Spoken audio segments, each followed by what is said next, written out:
Pues ahora sí, buenas tardes a todos y a todas y bienvenidos. Antes de empezar, nos gustaría agradeceros que nos acompañéis hoy en este nuevo webinar en el que profundizaremos en un tema tan relevante como es la escoliosis degenerativa del adulto y si existe indicación quirúrgica.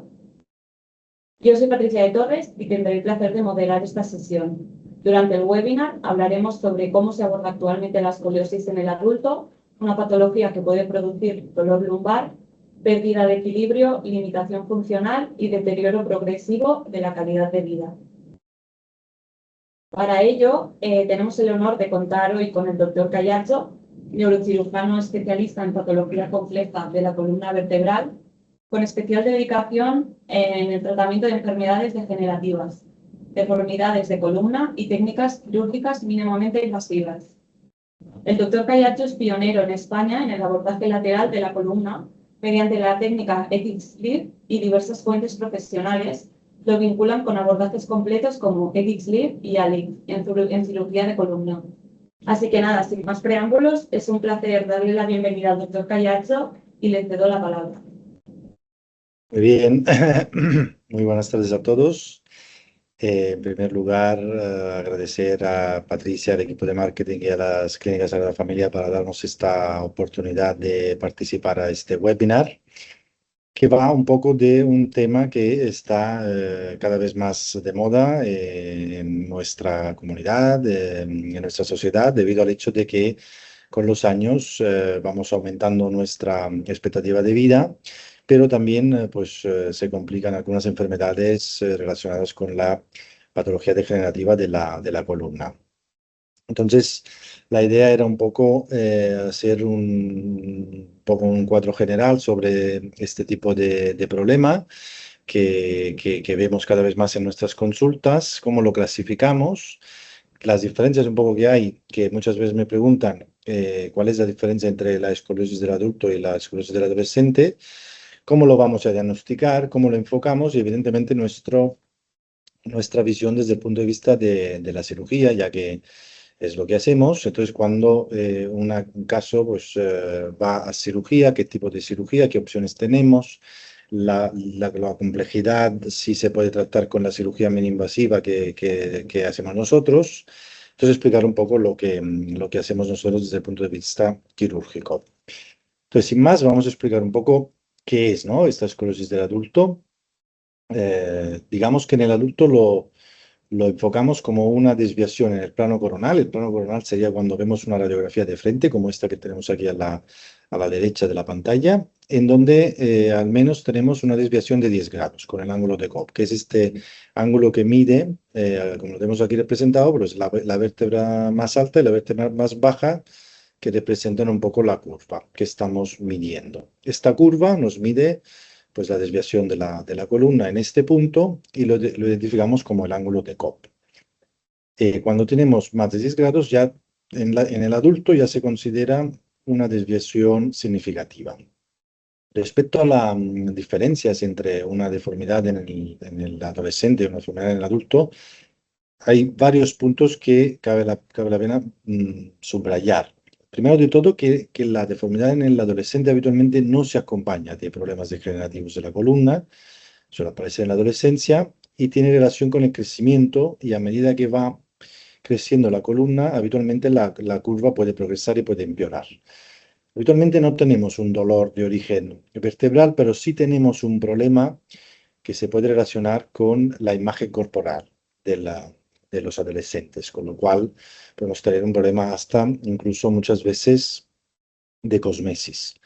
En el adulto, y por adulto consideramos sí a partir de los 18 años, pero en general a partir de esclerosis degenerativa, que las puras que veremos, las primarias que veremos cuando las clasifiquemos, que a partir de los 40 años, suelen ser secundarias a fenómenos degenerativos, con lo cual tenemos un problema en el propio desarrollo, no en el desarrollo, sino en la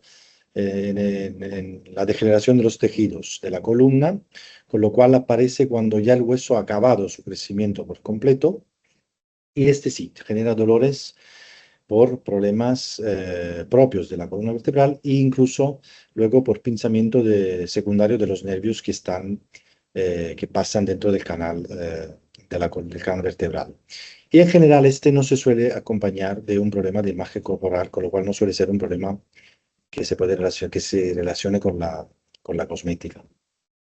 A mí me gusta mucho esta clasificación que se publicó en 2005, la publicó Max Saevi, porque nos da un poco la idea de la esclerosis del adulto. Hay muchísimas clasificaciones, algunas que te orientan más a tratamiento, otras que te explican un poco las diferencias también entre las varias esclerosis que se conocen. Esta las reúne todas, entonces la divide en 4 tipos: tipo 1, tipo 2, tipo 3A y tipo 3B. Entonces, para identificarlas un poco, también nos explica cómo se desarrolla, ¿no?, esta esclerosis degenerativa en el adulto. El tipo 1 sería la primaria, es decir, la que también se conoce como esclerosis de novo, es decir, una esclerosis que no existía en un paciente que ya ha desarrollado su columna, ya ha acabado el crecimiento, y vemos que en la primera radiografía, aquí a la izquierda, no tenemos escoliosis. Luego, al cabo de un tiempo, es decir, que en el artículo se identifica a los 50 años, vemos que entonces ya se ha desarrollado una escoliosis de 25 grados. ¿Por qué? Entonces, esto tiene que ver con, y se explica muy bien en ese artículo, con la degeneración de los tejidos y especialmente la degeneración asimétrica de los tejidos. Es decir, la culpa, la causa de la escoliosis del adulto, de la primaria, es debida a que se degenera el disco y sus articulaciones alrededor, las articulaciones posteriores, que también conocemos como facetas, que vemos aquí en secciones de TAC axial, se degeneran de un solo lado. Esto implica que se crean unos cambios en la carga de los tejidos hacia el lado que está comprimido, y esto genera un círculo vicioso, con lo cual esto no hace solo que empeorar esta situación de desgaste asimétrico, y esto empuja a la progresión de la escoliosis. Y esto es, la escoliosis del adulto es un problema degenerativo de los tejidos, principalmente del disco, que se degenera, desgasta a nivel de manera asimétrica, y a partir de allí se genera un círculo vicioso que hace que esta curva con los años vaya progresando y empeore. En este contexto, la degeneración asimétrica crea una artrosis tanto de los discos, con la formación de picos de hueso que se llaman osteofitos, y con el engrosamiento de las articulaciones, que lo que hacen estas articulaciones es ir a ocupar el espacio alrededor. Claro, el hueso se hace más grande, se forman estos picos de hueso, y entonces se ocupa el espacio del canal donde pasan los nervios. Por ese motivo aparecen síntomas de irradiación a una pierna, a ambas piernas, o una combinación de ellos, como veremos más adelante. Y esto es la típica de esclerosis degenerativa primaria o de novo. Luego, claro, en la clasificación se identifican otros tipos. Uno, por ejemplo, que es el tipo 2, que es cuando ya venimos de una escoliosis. Es decir, tenemos una escoliosis de un adolescente que no tiene nada que ver con un proceso degenerativo, pero que claro que este paciente o este adolescente no se trató la escoliosis, no se trató quirúrgicamente, o se trató a lo mejor solo con un tratamiento ortopédico, con una ortesis, con un corset.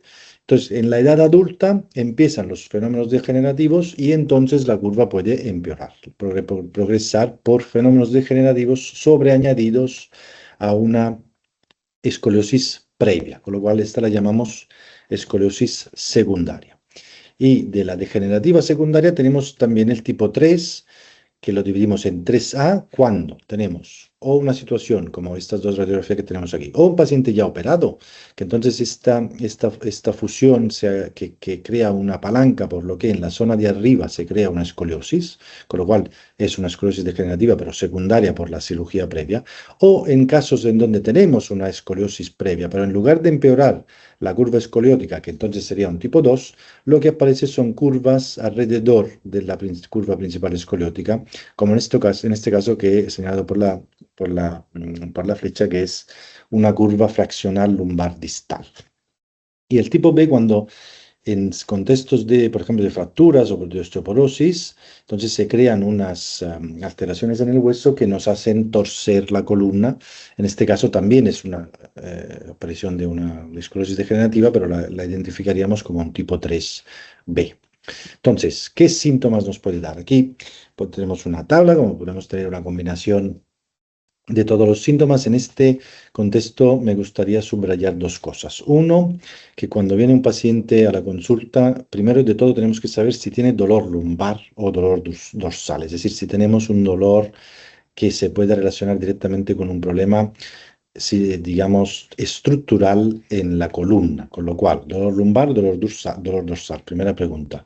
Muchas veces no tenemos este problema, sino que el problema es un dolor irradiado, con lo cual, en el caso de tener un dolor irradiado, la otra pregunta que es importantísima y que nos puede aclarar qué tipo de tratamiento podemos empezar o que podemos plantear es si el dolor se irradia a una o dos piernas, si el dolor irradiado mejora con el reposo. Esta es una otra pregunta muy importante porque nos puede aclarar, como veremos posteriormente en el tipo de opciones quirúrgicas que tenemos, si orientarnos hacia un tipo de cirugía u otro tipo de cirugía. Con lo cual, presencia o no de dolor lumbar, presencia o no de dolor irradiado a una o ambas piernas, y si este dolor irradiado mejora con el reposo. Esas son las cosas muy importantes de la sintomatología.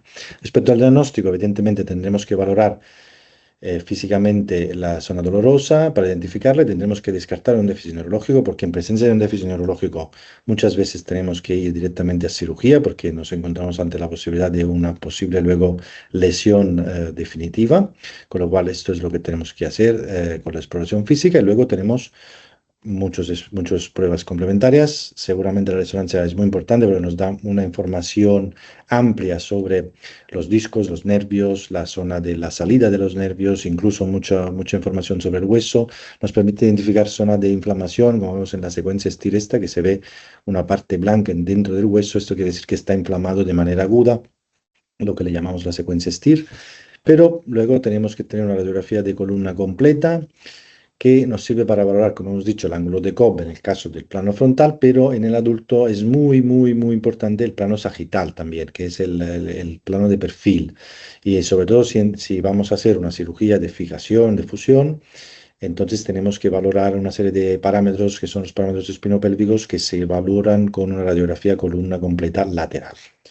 Y luego el TAC será muy importante para valorar el hueso, estos osteofitos que decíamos, y para valorar una señal que llamamos señal de vacío o vacuum phenomenon, como lo llaman los ingleses, que es el aire dentro del disco, que lo vemos aquí en estas imágenes, que vemos que tiene la misma consistencia del aire que vemos en el intestino aquí en la imagen a la derecha. Esto quiere decir que el disco está completamente gastado, ya ha llegado a su final de la cascada degenerativa enzimática que se produce cuando tenemos una enfermedad degenerativa discal, y se produce un gas que es parecido al aire, que lo vemos en el TAC visualizado como esta parte negra dentro del disco. Esto es muy importante porque nos da una serie de información adicional, incluso si planteamos hacer una cirugía.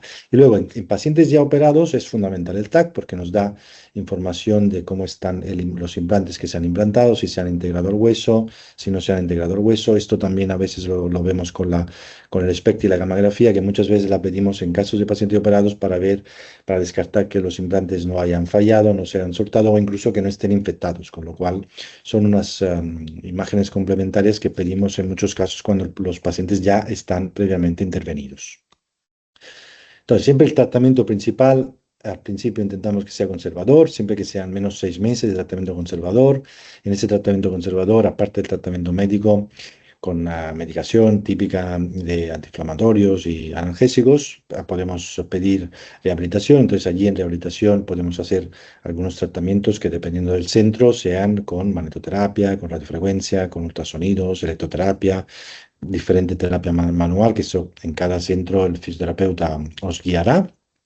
pero también es importante la activación y el fortalecimiento muscular, con lo cual, dependiendo del caso, indicaremos algún tipo de tratamiento. En general, está reconocido que va muy bien el ejercicio con la bicicleta elíptica porque es una máquina que no tiene impacto, que puedes regular la intensidad, con lo cual puedes aumentar o más o menos la intensidad dependiendo del nivel en el que estés y no tiene impacto. Al mismo tiempo, pues es un ejercicio que simula bastante caminar con palos, que es otro de los ejercicios que va muy bien, que también a su vez simula lo que es la marcha nórdica, que es también un ejercicio muy completo para la columna en general, porque trabaja toda la musculatura, tanto el tronco superior como el tronco inferior, sin tener impacto, ni saltos, ni tener que flexionar el tronco.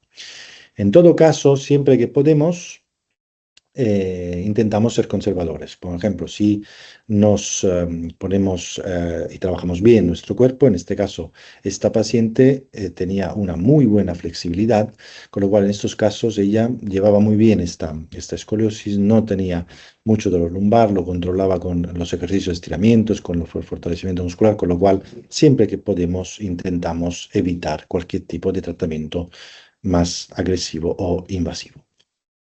En el momento en el que ya vemos que la parte conservadora no funciona, entonces habitualmente nos ponemos en manos de nuestros compañeros anestesistas de la clínica del dolor, que tienen siempre opciones de intentar siempre para evitar una cirugía con infiltraciones que pueden ser, hoy día hay muchas opciones, cortisonas, los famosos PRPs que son unos plasma rico en plaquetas, es decir, pues realmente sacan nuestra propia sangre, la centrifugan, entonces se quedan en la superficie unos factores que son muy potentes contra la inflamación y son potentes analgésicos, que es plasma rico en plaquetas. Entonces esto pues se introduce en la zona dolorosa. Al mismo tiempo, pues también hay células madres, factores de crecimiento, incluso otros tipos de tratamiento que pueden hacer para relajar la musculatura, como infiltraciones de Botox u otras. Ellos son los que más dominan estos tratamientos. También habitualmente nosotros podemos realizar algún tratamiento del dolor tipo risolisis, que le llamamos, o radiofrecuencia,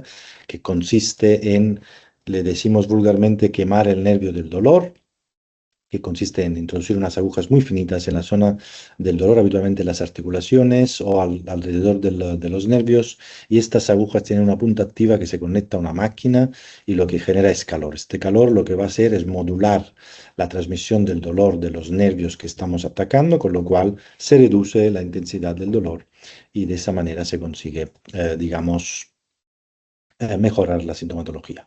Cuando todos estos tratamientos fallan, entonces sí llegamos a la cirugía. Entonces, cirugía, ¿qué tipo de cirugía? Lo que es importante es seleccionar el paciente, porque tenemos que saber que evidentemente no todos los pacientes llegan a 79 años de la misma manera, con lo cual resulta fundamental personalizar el tratamiento quirúrgico. Por ejemplo, en algunos casos, esa mujer de 71 años tenía una escoliosis con doble curva, pero en realidad ella no tenía dolor lumbar. Su problema era el dolor irradiado a las piernas. Como podemos ver en las imágenes de la resonancia, tenía un canal estrecho con una hernia y le dolían las dos piernas, prevalentemente la derecha, con lo cual el problema era el dolor irradiado. En estos casos lo que hacemos es una descompresión mini-invasiva de los dos niveles, que lo hacemos a través de la colocación de un tubo con el microscopio, hacemos una pequeña ventanita ahí donde están los nervios y como vemos antes y después, los nervios aquí estaban apretados, aquí están, vuelve a tener el canal central redondo y entonces los nervios se descomprimen y el dolor se marcha. En este caso, con lo cual no es necesario hacer una cirugía más agresiva, el dolor era un dolor irradiado, se cura el dolor irradiado, mejora la sintomatología. En los casos en los que, por ejemplo, en este caso, habíamos ya realizado la descompresión y de hecho se ve un canal amplio, pero la paciente sigue teniendo el dolor irradiado sin tener un dolor lumbar significativo, entonces hay que hacer algo más. En estos casos, como podemos ver en la radiografía, ya está empezando esa degeneración asimétrica que habíamos comentado en la fisiopatología, con lo cual este punto está pinzado, es por aquí que el nervio no puede salir bien, con lo cual, a pesar de haberle ya practicado una descompresión, la paciente continuaba con la sintomatología, con lo cual hay que hacer algo más. Allí es donde viene nuestra experiencia con la cirugía mini-invasiva, porque aquí con una pequeña cirugía, a través de la colocación de un tubo, a través del psoas, entrando por la barriga, por la parte lateral, lo que podemos hacer es quitar completamente el disco, lo quitamos entero y entonces implantamos una caja endersomática que la llamamos, que lo que va a hacer es realinear la columna, va a tener una superficie muy amplia para que la vértebra se junte una con la otra. Y entonces luego lo completamos con la colocación de unos tornillos de manera percutánea, con lo cual no tenemos que abrir la columna, no tenemos que cortar músculo, no tenemos que cortar hueso. El trabajo lo hemos hecho delante con esta caja que, como veis, abarca todo el disco.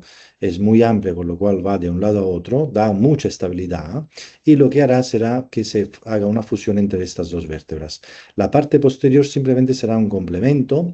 En este caso le pusimos también unos tornillos con cemento porque se trataba de una paciente mayor osteoporótica, pero de esa manera resolvimos el problema que era este dolor irradiado por esta degeneración asimétrica. La cirugía de 1 hora y poco en total, con lo cual pues solucionamos el problema. Como veis, se vuelve a alinear la columna y se resuelve el problema, que en ese caso no era un dolor lumbar, sino que era ese dolor irradiado que no habíamos conseguido solucionar con la decompresión. Ya, pues vamos avanzando con la dificultad. En este caso ya es un doble disco degenerado. Como veis, tenemos ya formación de esos osteofitos, que son estos picos de hueso que cierran el espacio. Ya empezamos a tener una desviación un poco más importante. Aquí sí que ya empieza el paciente a tener dolor lumbar. Y en este caso era un cuadro mixto, dolor lumbar, también con irradiación a las extremidades inferiores. En este caso vemos que había inflamación en estos dos discos que estaban desgastados. También vemos este fenómeno de vacío en los dos discos, con lo cual nos focalizamos en estos dos discos. Y como podemos ver, de nuevo, este abordaje, aquí vemos un pequeño vídeo que os demuestra cómo simplemente con estas maniobras de quitar el disco y implantar esos implantes, la columna de manera natural se vuelve a alinear tal y como estaba anteriormente, sin cortar huesos, sin cortar musculatura. Luego le añadimos esta estabilización en la parte posterior percutánea, sin tener que, repito, abrir musculatura ni cortar hueso. Y como vemos también, 2 horas y pico, la cirugía se resuelve el problema, se alinea otra vez la columna y se soluciona la irradiación. Aquí ya estamos es un caso que hemos visto antes. Antes se trata de una tipo 3A, es decir, que tenemos una escoliosis que se trató en su día con un corsé porque la paciente rechazó cirugía. Es una paciente laboralmente activa, pero que empieza a tener un dolor irradiado a la pierna izquierda, que no tiene nada que ver con su escoliosis, sino que cuando la analizamos, evidentemente nos calculamos, como os decía antes, tanto en el plano sagital como en el plano coronal, hay que calcular todos los parámetros para estar seguros en el momento en el que vamos a hacer una cirugía de fijación que no hagamos ninguna alteración de estos parámetros, o que si están alterados los volvamos a poner como deberían estar. Entonces aquí el problema, lo que veíamos era esta nueva escoliosis, que esta nueva curva, que le llamamos curva fraccional lumbar distal, que lo que hace en la resonancia vemos que tiene una hernia que comprime a la izquierda, y este era el motivo de su dolor. Era un dolor lumbar debido a la degeneración de estos discos y además tenía esta hernia. Con lo cual, digamos, también vimos en el TAC que teníamos este vacuum fenómeno, es decir, el vacío que estaba localizado en estos últimos dos discos, que eran justamente la parte de la curva fraccional, con lo cual, en contra también de otras opiniones que decían que teníamos que operar toda la escoliosis para corregir este problema, nosotros nos focalizamos allí en ese punto. Al ser estos discos los más bajos de la columna, entonces ya no se puede acceder por el lateral con la cirugía X-Lift que hemos visto antes. En estos casos hay que ir directamente por la parte anterior. Nosotros ya llevamos muchos años trabajando sobre esta cirugía anterior. De hecho, publicamos hace unos años nuestras complicaciones y cómo evitarlas respecto al abordaje lumbar anterior. Publicamos dos tipos de abordaje: el tipo 1 cuando vamos en medio de los vasos, el tipo 2 cuando vamos lateralmente a los vasos, y publicamos un algoritmo para decidir, dependiendo de cada caso, si el abordaje era fácil, difícil o desafiante, en base al estudio de la resonancia.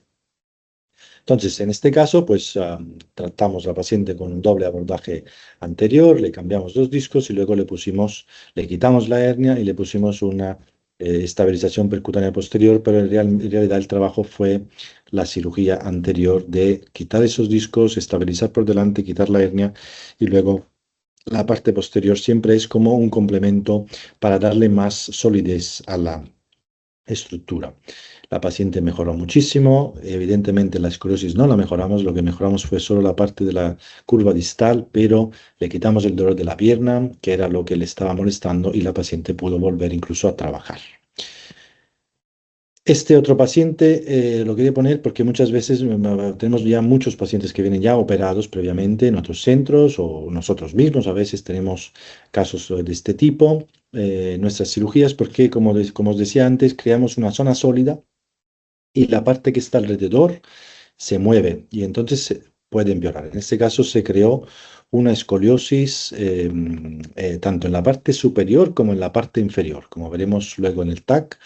Y en la resonancia aquí vemos que hay una doble estenosis, tanto en la parte superior como en la parte inferior se ha quedado, digamos, la columna con una estenosis que llamamos estenosis del canal, con lo cual los nervios no podían pasar. Como vemos aquí, en este punto, pues los nervios se quedan bloqueados. Entonces, pues claro, en el TAC lo que vemos es esto, tanto en la parte superior como en la parte inferior, en la zona operada, tenemos una escoliosis degenerativa, es decir, un desgaste asimétrico del disco en el lado derecho en la parte superior y en el lado izquierdo en la parte inferior. Y por ese motivo es muy importante el TAC en pacientes operados porque otra cosa que vemos es un aflojamiento de los tornillos en la parte superior operada y un signo que hemos dicho, el signo este del vacío, que nos dice que esta zona, a pesar de estar operada, se sigue moviendo, con lo cual nosotros lo tenemos que incluir en nuestra revisión. ¿Qué tenemos entonces aquí? Tenemos una parte superior que está mal, una parte inferior que está mal y la parte operada. Tenemos que tener en cuenta estas tres cosas cuando vamos a revisar este paciente. Entonces, lo que hicimos, aquí evidentemente los parámetros que tenemos que calcular en los planos coronal y lateral. Entonces, aquí hicimos un abordaje invasivo para ponerle una LIF, que como sabemos es en la parte caudal, que no se puede llegar por la parte lateral, se tiene que ir por la parte delante, la parte anterior, habitualmente por debajo del ombligo, con una pequeña incisión, pusimos este disco, luego hicimos un abordaje combinado lateral y posterior para retirar la instrumentación que el señor tenía, ponerle dos X-Leaves para poder corregir esta escoliosis que se había generado en la parte superior y al mismo tiempo rellenar ese disco que ya operado, pero que no había tenido esa formación de este callo que se buscaba con la primera cirugía. Le cambiamos toda la instrumentación y este es el resultado final, con una buena corrección tanto en el plano coronal como en el plano sagital y también buen resultado funcional. El paciente está muy contento. Vamos ya a los últimos casos, que son los más complejos. En este caso, una señora de 65 años muy afectada por la situación. Ya veis que prácticamente la columna ha perdido toda su curvatura lumbar. Es una paciente que se caía hacia adelante, no podía caminar sin tener una estabilidad. El problema es que además se añadía el problema de la enfermedad de Parkinson, por el que llevaba un DBS, que es un estimulador cerebral profundo, que le mejoró mucho el Parkinson, pero claro, la señora tenía una situación de limitación funcional importante. Yo la llevaba un par de años siguiendo, quería intentar evitar cirugía. De hecho, le hice incluso una descompresión mini-invasiva para ver si le podíamos mejorar un poco los síntomas, que no mejoraron en absoluto. La paciente estaba muy limitada, con lo cual finalmente decidimos pasar a una cirugía más compleja, imágenes que ven toda la degeneración, la estenosis que tenía en todos los niveles, en todos los forámenes, tenía listesis en todos los niveles con signo de vacío, laterolistesis, que es otra de las cosas que pasa en la escoliosis del adulto, que las vértebras se lateralizan una respecto a otra, no solo en el plano sagital, que decimos espondilolistesis, cuando se desplaza hacia adelante, sino también desplazada en lateral, que es la laterolistesis. Entonces, con todo eso y con esos parámetros que tuvimos que, como os digo, hay que calcular siempre, sobre todo cuando se van a hacer este tipo de cirugías más complejas, hicimos una cirugía. Actualmente estas cirugías las estamos realizando en 3 tiempos, habitualmente en 2 días. Lo que hacemos el primer día es ponemos las cajas, con esto ya corregimos bastante. Y el segundo día hacemos la parte posterior, que sería siempre a través de un abordaje percutáneo, colocamos los tornillos y enderezamos la columna a través de unas maniobras que utilizamos para corregir la deformidad. Y ese es el resultado final. Como vemos, tanto en el plano coronal como en el sagital se ha mejorado muchísimo la situación. Y la situación de los parámetros también mejoró muchísimo. Se necesitaría un webinar solo para explicar la mitad de estos números porque implica muchas cosas. Hay muchos estudios que están detrás del balance sagital y el balance coronal. A lo mejor podremos hacer un webinar solo para explicar eso. Pero bueno, el resultado que más o menos se ajustaba al final. Llevamos ya más de 2 años de seguimiento, la paciente está muy contenta y de momento va todo bien. Más casos también un poco complejos, un poco el mismo concepto. Aquí tenemos una sifoescoliosis, o sea, tenemos aparte de la curvatura, tenemos también una sifosis importantísima que empuja a la paciente hacia adelante.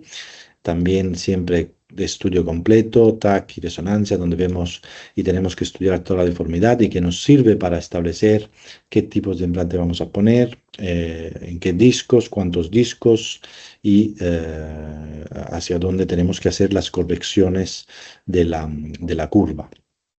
También en este caso, parámetros, fundamental.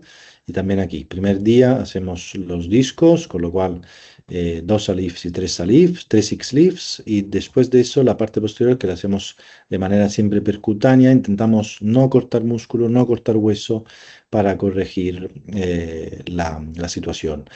Siempre hacemos nosotros navegación en todos nuestros casos, monitorización neurofisiológica para controlar la salud de los nervios mientras operamos. Y en estos nuevos software que hace un par de años hemos implementado, lo que podemos hacer es ya intraoperatoriamente valorar nuestra corrección, saber si hemos conseguido el objetivo que nos habíamos prefijado, si el material implantado está en el sitio correcto, al milímetro podemos establecer, porque eso que nos permite que antes de acabar la cirugía, si detectamos algún problema, lo podemos cambiar y evitar que la paciente necesite otra intervención para luego corregir. Digamos, es una manera que nos ha permitido limitar las complicaciones. Complicaciones siempre habrá porque son cirugías complejas y siempre se presentará algún tipo de complicación, pero con esto las hemos limitado muchísimo, sobre todo las que se refieren a la malposición de los implantes, que son cosas que pueden pasar. Si lo detectamos durante la cirugía, con lo cual estamos a tiempo de cambiarlo antes de finalizarla. Y esta es una tecnología realmente espectacular para esto, con lo cual luego veremos que el reflejo de lo que habíamos visto intraoperatoriamente es lo que vemos postoperatoriamente y vemos una buena corrección completa en el plano coronal y una muy buena corrección del plano sagital con corrección de la sifosis y los números que se acoplan un poco a lo que era lo ideal. Un caso un poco más extremo, que es debido a una fractura que no se trató y que entonces se hizo esta sifoescoliosis muy severa con 52 grados de sifosis en la transición dorsolumbar, que debería ser neutra. Entonces, pues aquí vemos cómo teníamos esta sifosis muy marcada y lo que tuvimos que hacer fue, aparte de un X-Leaf, pero tuvimos que hacer una corpectomía, es decir, cortar hueso para poderle poner un implante de hueso que sustituya el hueso. Y esto es lo que llamamos un cuerpo expandible, porque esto nos permite quitar esta vértebra que estaba completamente rota y hundida, y con esto corregimos 30 grados de sifosis, llevándola a una situación muchísimo más normal y muchísimo más llevadera para la paciente. Y finalmente acabamos con un caso extremo, ya de una paciente que ya había tenido una cirugía, pero también una sifoescoliosis muy, muy, muy severa, que en este caso, aparte de todos los posibles abordajes ALIF, X-Leaf, que hemos dicho que nos sirven para corregir tanto el plano coronal como el plano sagital, aquí tuvimos que hacer una instrumentación en varias fases hasta llegar a la parte alta del tórax, porque si no era imposible de corregir debido al problema realmente funcional severo que tenía esta paciente. Con esto es todo. Pues muchas gracias, doctor Callacho, por esta ponencia tan completa y práctica sobre la escoliosis degenerativa del adulto. Y ahora, antes de finalizar, recordamos que abrimos un espacio para resolver dudas, así que os animamos a escribir vuestras preguntas en el chat o en el espacio de preguntas y respuestas y el doctor responderá todas las dudas que nos habéis dejado. Tenemos una pregunta que dice, si tengo dolor de espalda y me han dicho que tengo escoliosis, ¿es seguro que el dolor se debe a ella? Muy buena pregunta. Pues en realidad no es seguro. Como decía, es importantísimo valorar con la resonancia y con la radiografía el origen de los síntomas, porque puede ser que el dolor no venga de la esclerosis, sino que venga de una pequeña degeneración en la parte por debajo o por encima de la escoliosis que esté relacionada con un desgaste o con una degeneración del disco, pero que no sea un problema de la escoliosis, sino que sea pues tangencial, tangente a la escoliosis, con lo cual sí que hay que valorarlo y es fundamental pues con una resonancia y una radiografía para efectivamente establecer si viene de la escoliosis o no. Otra duda que plantean es, ¿qué ejercicios debería evitar si tengo escoliosis? Bueno, esto en parte pues lo había un poco explicado antes, pero sí que me gustaría pues profundizar un poco sobre el tema, porque habitualmente, digamos, los que no se tienen que hacer, digamos que en general con escoliosis, si no tenemos dolor, podemos hacer todo tipo de deporte, no tenemos limitaciones. Allí el problema viene cuando tenemos una escoliosis y además tenemos dolor. Entonces sí que hay que evitar ciertos tipos de deportes porque podrían empeorar la situación. Y estos básicamente son los deportes que tienen impacto y flexorotación. Entonces, aunque no parezca verdad, pero a veces el golf, el pádel pueden ser mucho más peligrosos que a lo mejor ir a correr, porque en realidad tenemos una flexorotación con esos deportes del golf y el pádel y esto puede estar haciendo un mecanismo de palanca sobre este disco que tenemos desgastados y empeorarlo.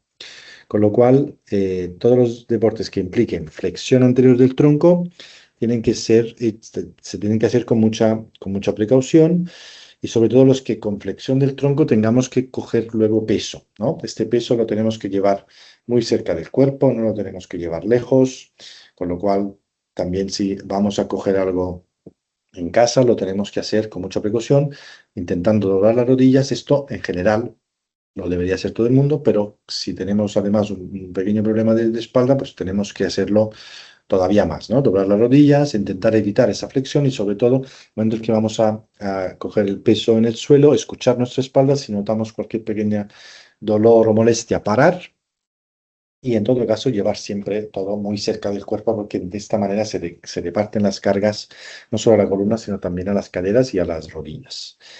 Aparte de esto, lo de correr, por ejemplo, es una cosa muy discutida. En ese sentido hay varios estudios pro y contra. Hay estudios que dicen que con una carrera suave, con lo cual quiere decir, por ejemplo, 8 o 9 kilómetros por hora, el mecanismo de amortiguación que es el traqueteo, digamos, que se genera con una carrera suave, hace que al disco le lleve más riego, con lo cual esto le mejora la nutrición. Y nosotros sabemos que esta degeneración es fundamental, que le llegue más riego al disco, motivo por el cual muchas veces se trata de intentar mejorarlo. Y parece que corriendo de manera suave esto lo puede mejorar, con lo cual sería beneficioso, no sería un problema correr. Y con esto y todo lo que dije antes, pues la bicicleta elíptica, de la marcha nórdica, de la caminar con palos, todo esto y se pueden hacer también todos los deportes con máquinas espalda recta, con lo cual también el gimnasio, espalda recta, poco peso, se puede hacer todo tipo de máquinas. Lo que son un poco más peligrosos son la prensa, me parece que se llama, que hay que empujarla con las piernas hacia arriba. Eso es una carga directa a los discos, con lo cual deberíamos evitarlo y creo que a nivel de deporte más o menos he explicado todo. Tenemos otra pregunta que dicen, yo tengo una escoliosis desde siempre, una curva de más de 30 grados y otra de más de 40. Me duele mucho la lumbar, tengo 48 años. He notado en los últimos años que me cuesta respirar cuando voy al gimnasio. ¿Cuál sería el mejor tratamiento?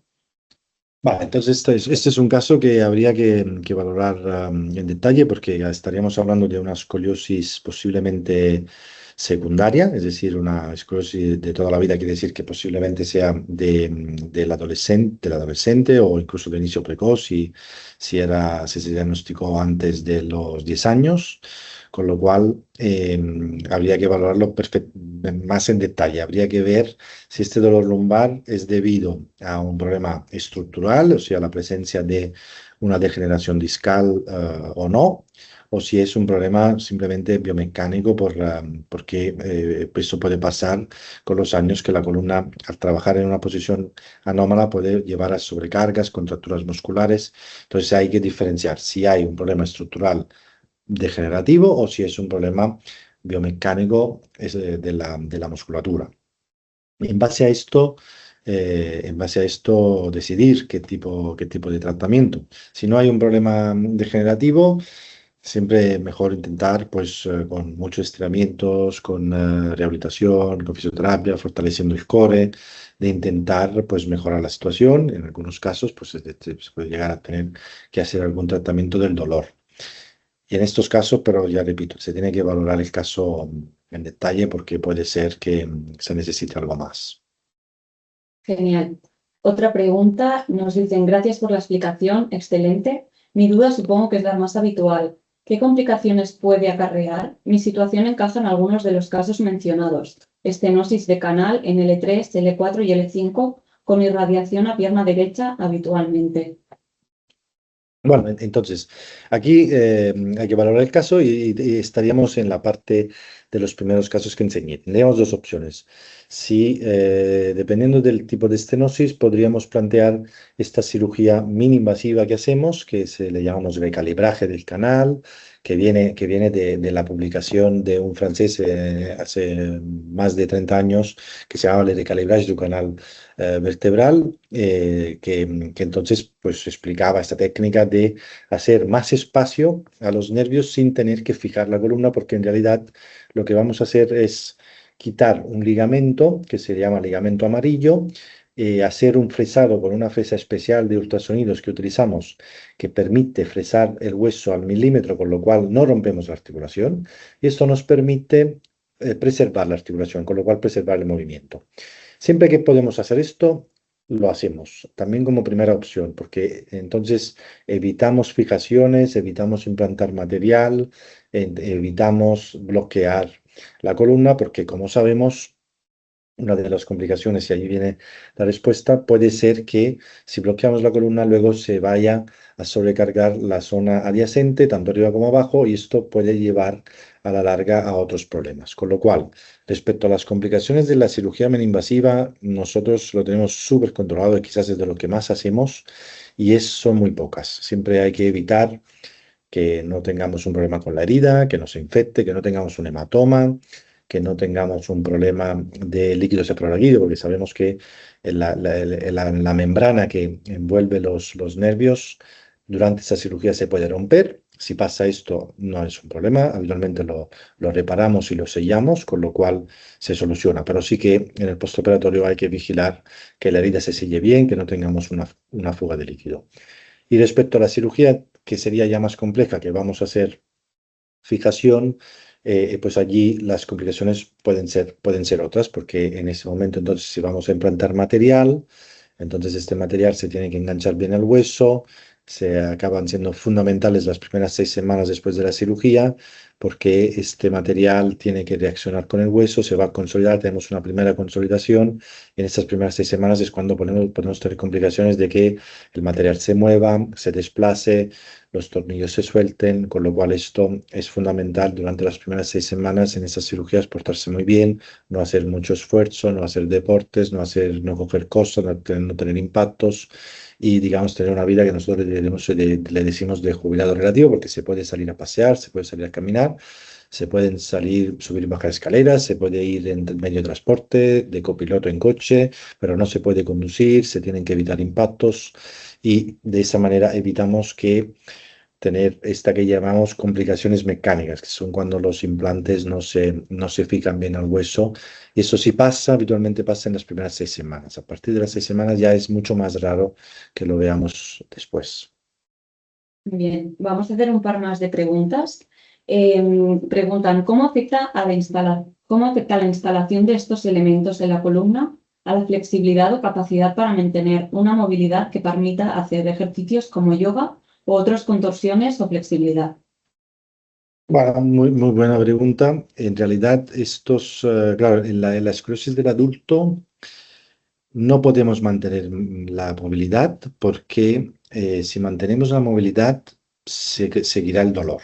Es decir, por la misma fisiopatología, por la patogénesis de la esclerosis del adulto, que no tiene nada que ver con la esclerosis infantil, porque tenemos la degeneración. La degeneración hace que la articulación no funcione bien. Si nosotros le mantenemos la movilidad, entonces continuará el dolor. Con lo cual, desafortunadamente, en la esclerosis del adulto se tiene que fijar el sistema.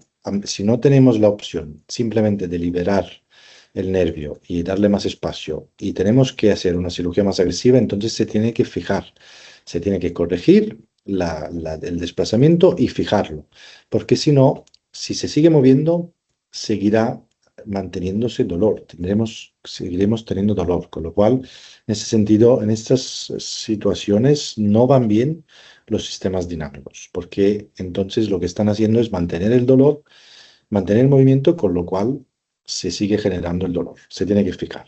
Y allí va el problema de la movilidad. Siempre intentamos ser lo más cortos posibles en la fijación, porque efectivamente en cada segmento que nosotros fijamos, quitamos un margen de movilidad de la columna. Con lo cual, si fijamos mucho, como hemos visto, por ejemplo, en estos últimos casos que son un poco extremos y que, digamos, son más raros, pero allí evidentemente tendremos una movilidad. Ahora, también tengo que decir que trabajando en el momento en el que hacemos estas cirugías de esta manera menos invasiva, nosotros dejamos la musculatura intacta, porque la parte posterior, al ponerla de manera percutánea, se mantiene la fibra muscular, con lo cual se puede trabajar, a pesar de estar la columna completamente bloqueada en la parte lumbar, incluso a veces hasta el tórax, se puede trabajar la flexibilidad porque en realidad el músculo está preservado, con lo cual muchas veces, a pesar de tener este tipo de fijaciones, los pacientes acaban consiguiendo, después de un trabajo de fisioterapia, una buena flexibilidad. Evidentemente, no como la que tenían antes, pero una buena flexibilidad que le permite ser completamente autónomos para muchas cosas. No sé si he contestado la pregunta, pero más o menos iba por ahí. Y vamos a hacer la última pregunta. Dicen, estoy diagnosticada de esclerosis desde pequeña. Últimamente tengo molestias en la parte de arriba de la pierna izquierda. ¿Cree que podría venir de esto? Por otro lado, me resulta imposible llevar cualquier peso en el bolso. ¿Es normal? Me duelen mucho las cervicales y entiendo que debe estar relacionado. Y lo mismo cuando uso el ordenador. Sí, evidentemente está todo relacionado. La cervical es una parte de la columna y es la parte más alta. Además, es muy flexible porque, digamos, no tiene ya las costillas, pasa la transición de la parte de las costillas que hacen que la parte torácica sea más rígida y de golpe se transforma en muy móvil como es la parte cervical, que además se mueve mucho porque tiene poco peso, que es la cabeza. Con lo cual, seguramente puede estar relacionado y dependiendo del tipo de esclerosis que tiene, pues quizás sea debido a contracturas secundarias a compensar la parte de la escoliosis que tiene desde hace tiempo. El tema de la pierna puede ser, porque depende de cómo, si hemos tenido una degeneración secundaria, hay que mirar que no hay alguna pequeña hernia o alguna zona pequeña de estenosis que puede estar implicando que algún nervio esté un poco pinzado, con lo cual se le puede radiar, con lo cual habría que valorar en este caso con una resonancia si hay alguna zona estenótica que nos explique ese dolor en la pierna, pero podría ser perfectamente. Y al mismo tiempo, pues los pesos, como puede ser un bolso, pues a veces es que no se pueden llevar ni 5 kilos, depende de cada paciente la tolerancia que pueda tener, pero evidentemente supone ya un trabajo de la columna en una posición anómala, como para cuando le añadimos peso, evidentemente pues se sobrecarga muchísimo más fácilmente que otras situaciones. Perfecto, pues muchísimas gracias, doctor. Ahora sí, queremos daros las gracias a todos y a todas por vuestra participación y por acompañarnos hoy. Esperamos que esta sesión os haya resultado útil e inspiradora. Recordaros que si os habéis perdido alguna parte, subiremos la sesión a nuestro canal de YouTube para que lo podáis ver de nuevo. y podéis pedir cita con el doctor Cayatzo a través de los contactos que dejamos en la pantalla para que pueda abordar vuestro caso. Así que ahora sí, hasta la próxima y que tengáis muy buena tarde. Adiós a todos. Muchas gracias. Adiós a todos.